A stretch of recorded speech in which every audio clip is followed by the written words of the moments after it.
Hi, I'm Simon from Motodrome, and this is our Alfa Giulia 105 series. Hope you like it. Okay, quick video of startup and idling on this little Alfa. Ignition light comes up. They don't have an oil warning light on these. They have an oil pressure gauge instead.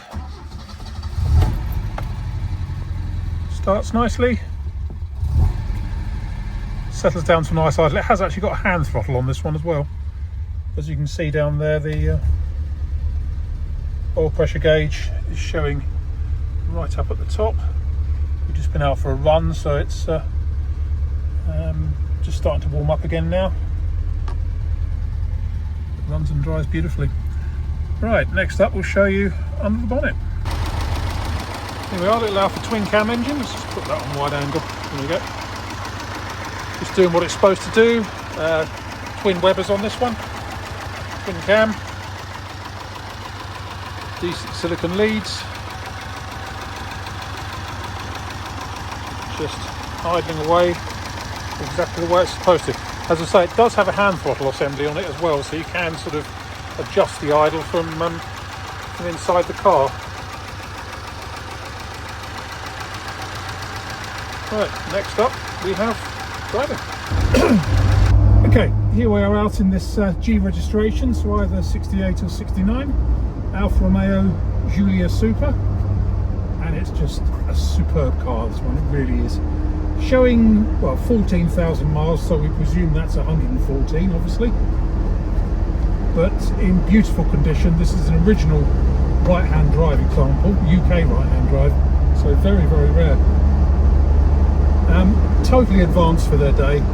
For a car of this age to have a 5-speed gearbox, twin cam engine, disc brakes all round, pretty much unheard of, but Alfa did it. And they're brilliant, they really are. I've had 2 or 3 of these through my hands, and I always like them. I have got my quarter light open because it is a quite humid day here today.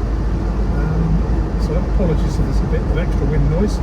But she drives beautifully, starts on the button, no signs of any misfiring, hesitancy or overheating. The temperature gauge down there is showing 75 degrees. Oil pressure is right at the top. All the instruments are working with the exception of the clock in the centre of the dash. They never work. And it's, yeah, just super. Clutch and gearbox are nice. We're in 5th at the minute. It's totally rattle free. Not making any funny bangs or clumps or sinister noises or anything, just doing what it's supposed to do. Probably got my seat backrest a little bit too far back, but obviously this has got the standard Italian driving position of long arms and short legs, should we say. And short legs is not something that I suffer from.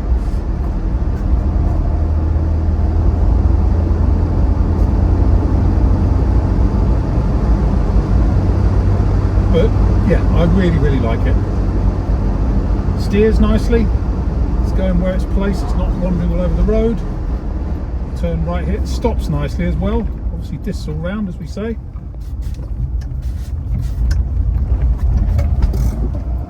There we go. Steering self-centers nicely there. And we'll do the same again in a minute. So I know in the Italian job they had to show that the Minis were getting away from these when the police had them, but I don't think they would have done actually in real life.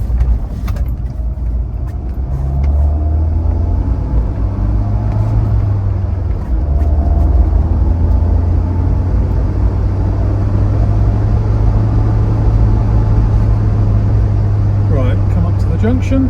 Let's check behind us and then we can get out. Yep. Make it growl a bit now.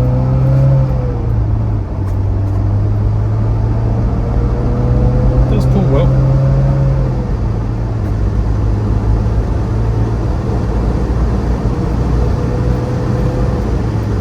I'll tell you what, apart from stuff like my Lotus Cortina, I can't think of much that pulls the way this does. Of a similar age, should we say.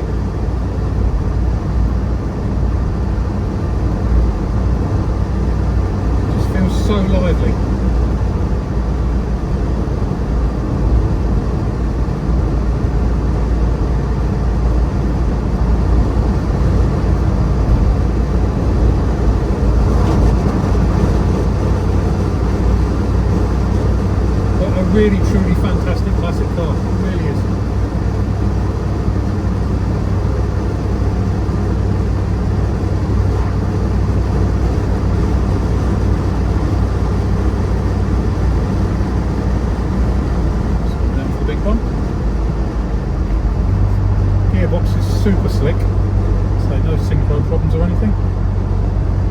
No noise from the transmission. If I let my foot off the throttle sharply, there's no backlash from the prop shaft joints or anything.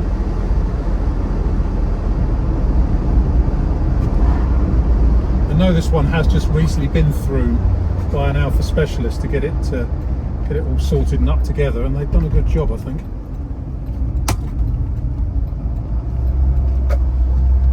So there, I think we have it. My name's Simon. You can reach me in the office on 0118 907 1495, or you can go to our website, which is www.moto-drome.com, for any more information.